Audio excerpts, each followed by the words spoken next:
What's going on, guys? Welcome to Rabbit's Used Cars. How about the old caddy? This story I've been wanting to tell for a long time, and I'll be honest with you, I was going to go down and tell it on VinWiki, and we got tied up and didn't get a chance to tell it. So you guys will get the sneak peek on this one. This is an oldie but a really goodie, and I also got a little life lesson in there. I get it honest on loving Cadillacs. You got to think, my grandfather was a Cadillac guy. He always bought my grandmother a Cadillac. My dad was a Cadillac guy. He always had my mama riding in Cadillacs. Matter of fact, my mother's rode in an Escalade since they came out, and she gets a new one every 2 years. And lo and behold, he actually passes on the year that she's ready for her new Escalade. Thanks, Dad. But that's a story for another time. Boys at Classic Cadillac in Atlanta, if you're watching this, you need to get your damn hearts right. Just saying. I love Cadillacs. I'll be honest with you. I have bought more Cadillacs for women probably than Mary Kay has in my life. But there's just something to say about a Cadillac. Speaking of one instance where I sold a Cadillac, this is a long time ago. My grandfather, back when we were dealing with salvage cars, he bought out of Texas from an auction a 98 DeVille Concours that was absolutely perfect. It was a stolen recovery. Car was stolen like out of a valet or something like that. Navy blue, light tan leather guts, had the big directional wheels on it, chrome wheels. I mean, this thing was just gorgeous, just bad news, just loaded out. And he bought this Cadillac, and they did do a little bit of stuff to it, just rough damage to it, fixed all that. And this thing had no miles on it. The car was brand new. I mean, this was like in 98. Basically fixed it for my grandmother to drive. My grandmother drove it every day. Well, my grandfather passed in 2000. My grandmother decided she didn't need a big Cadillac anymore to drive, and she wanted to trade it in on a smaller car. So she goes to a dealership without telling anybody, and thank God she didn't do the deal, or she was smart enough to call someone before she signed up. But she was going to trade that Cadillac in. Obviously, it had a salvage title, so they weren't going to give anything for it on trade. And they were talking it down. This car's brand new. I think it had like 21,000 miles on it. So she calls me up and she goes, "They'll only give me $5,000 for my Cadillac." I'm like, "Excuse me? What are you doing? You're buying a car." And I told her, I said, "Let me do you a favor." I said, "Does the rest of the deal sound okay to you on that car?" She said, "Yeah." She said, "Is that all it's worth?" She said, I don't reckon, I don't know. I gave her $7,500 for it, which was still dirt cheap, really, for that car. And that helped her with her buying her car. And I bought my grandfather's Cadillac. And I cruised it around a little bit. Matter of fact, my first wife drove for a little while. And of course, she didn't like it. I mean, I think about it. Hell, I was 21. And, she was younger, she's like driving this big Cadillac around. I loved it. I thought it was pimp as shit, but, she didn't see it that way. I said, well, hell, I'll sell it. I don't need it. So I put it up for sale. And this business, I'll stop that story to tell you another story. I love the people I get to meet. And everybody's different. I've never had two of the same customer. I love hearing what people do for a living, or hobbies, or people they know, and they get telling you their stories, and kind of like the water company story, about hearing about all that. And all that was just from a random car deal, and a lot like this story. So jump back, put the car for sale. A black guy comes up to me, and we'll call him Jim for the sake of story. I don't want to throw his name out there. He comes and looks at this Cadillac, and he's just all over it. I mean, the car is immaculate. It does have a salvage title, stolen recovery. We had a Carfax on it, everything you need to see. And just like I told him, you come down and you drive it. It's the newest Cadillac you're going to sit in.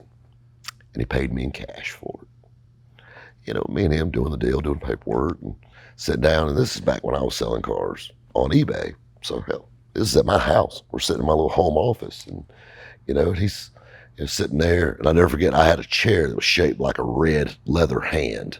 I don't know what the deal is with me and red chairs, but it was like a hand. And he was sitting in that, and I was sitting in my office chair, and I turned around, and I said, "So, Jim, what do you do for a living?" He goes, "I'm a limo driver." I can see that. That's neat, you know? He said, yeah, but I'm not like a regular limo driver. I said, you like, well, then I think I started asking him. I said, well, what limo company? And we got a couple of limo companies here in town, and I named them off. He goes, no, I don't work for them. I'm self-employed. I work for myself. And he's paying me in cash. I said, really? That's awesome. I said, how many cars you got? He said, just one limo. So I got a stretch Lincoln. And he was telling me about it and this. I'm like, you know, you bought a pretty expensive car cash. Like, what do you, I mean, like, how much money can you make with a limo? I mean, I'm just curious. And he goes, well, I don't do normal limo stuff. And instantly my mind goes to the gutter. But I played dumb. I'm like, what kind of stuff? He goes, you really want to know what I do? I'm like, yeah, I do. I'm intrigued at this point. He goes, well, I started out, I bought a limo and I got the insurance on it. And it's obviously really expensive. You know, hauling people, you got to have a lot of liability there. And he goes, I was struggling. He said, you know, I'd go downtown or I'd go to a bar or something, you know. And I mean, you know, I had a little ad in the phone book, but, you know, I'd get called for a wedding every once in a while or something like that. But he said, it's kind of hit or miss. He said, I'll be honest with you, I was in trouble. And he said, I actually went to a bar one night and parked my car in front of a bar and was just leaning against it. You know, so I had my suit on, you know, like a limo driver does. And basically, I'm for hire. And, you know, a lot of limo companies in big towns do this. Greenville's not necessarily, especially then, wasn't that town. You know, we had a few kind of hoity-toity bars, but you weren't necessarily hopping in a limo when you left them. This isn't Atlanta or Vegas or anything like that. And he said, you know, I was basically killing time, you know, wait for somebody to give me $125 to take them home. And he said, I met a private investigator at this bar he was waiting at. And I'm thinking, like, where the hell's this come together? And this private investigator said, we can make a lot of money, me and you. He said he asked him a few questions. He said, do you work for somebody else?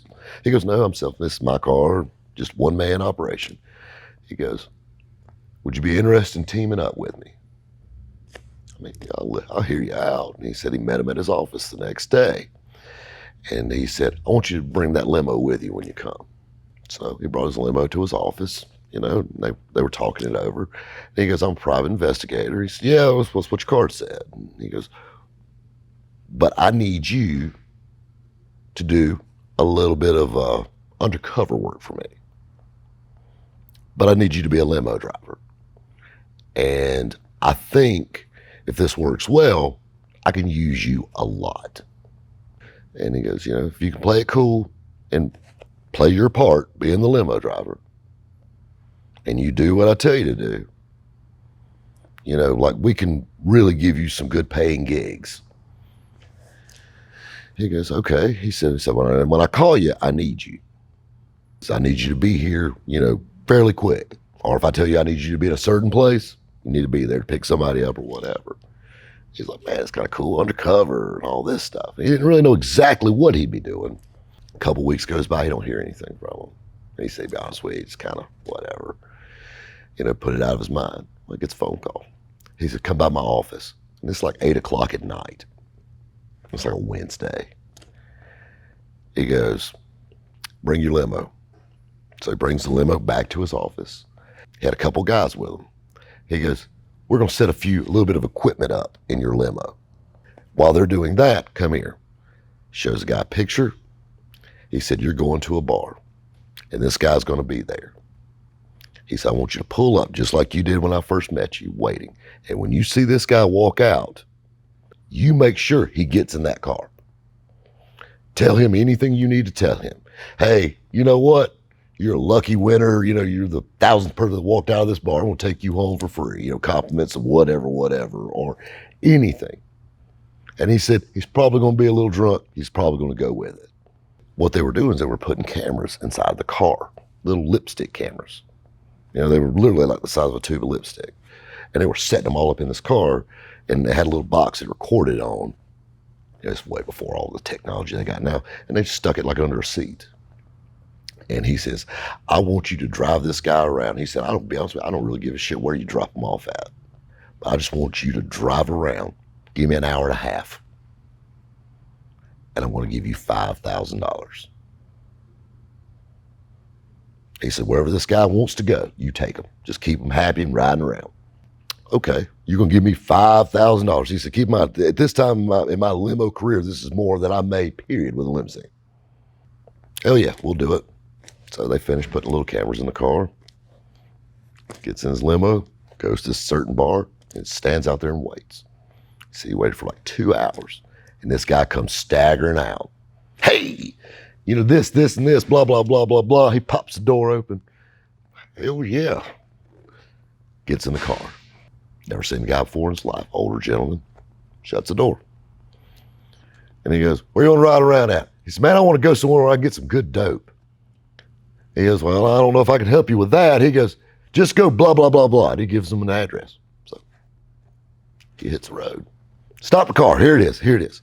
Well, he gets out and makes a deal with some random guy. Gets back in the limo. Keep in mind, cameras are rolling this thing the whole time. Next thing you know, they go down the road a little ways, and this is not the nicest side of town. And they see some ladies of the night, I guess would be the best way.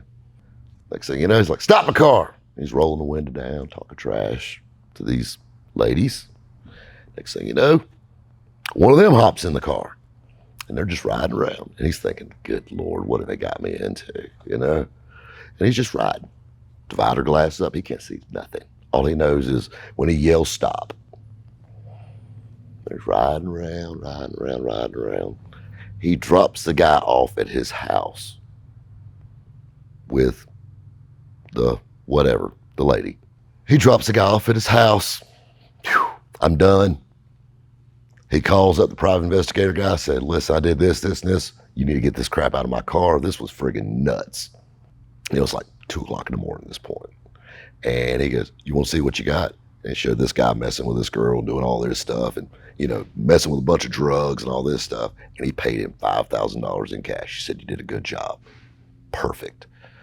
And this guy just totally showed his hand, and they got it all on tape in this limousine. So they called him back the next week. Hey, I need you to go to Atlanta and pick up a client. He's going to be at the airport. Same story. You make sure he gets in that car, and you take him anywhere he wants to go, and you be the limo driver. Some more shady things happen, call it on tape. As soon as you're done, get your ass back here, get those cameras back to me. And that's all he did. He actually stopped being a limo for hire. He was just working for this private investigator, and actually started out working for other investigators with this whole limo. This jet black limo comes pulling up. And that's the thing, I guess it catches people by surprise. They're like, crap, I get to ride in a limo. And next thing you know, they do dumb shit in the limo, and they get popped. And that's probably, hands down, the coolest limo story I ever heard. The funniest part of all of this, this guy's Greenville, South Carolina guy. I have known him since I sold him that car, and I'll bump into him from time to time in different places. The last time I bumped into him, he was wearing a collar, like a priest. He retired from his limo days, and he's now a minister, or whatever, I guess. So I guess he went from driving limos to preaching the good word. Definitely an interesting life. Guys, we'll catch you next time at Rabbit's Used Cars. What's going on? What's going on, guys? Welcome to Rabbit's Used Cars.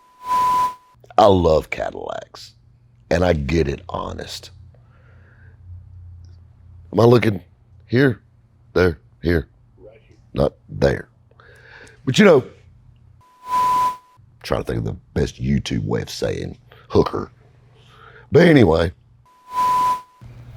Man, Rob, that thing's got TVs in it and everything. That's like Netflix chills on wheels, man. Shit, son, that ain't Netflix and chill on wheels. That's something trying to do. You stop it by Popeyes.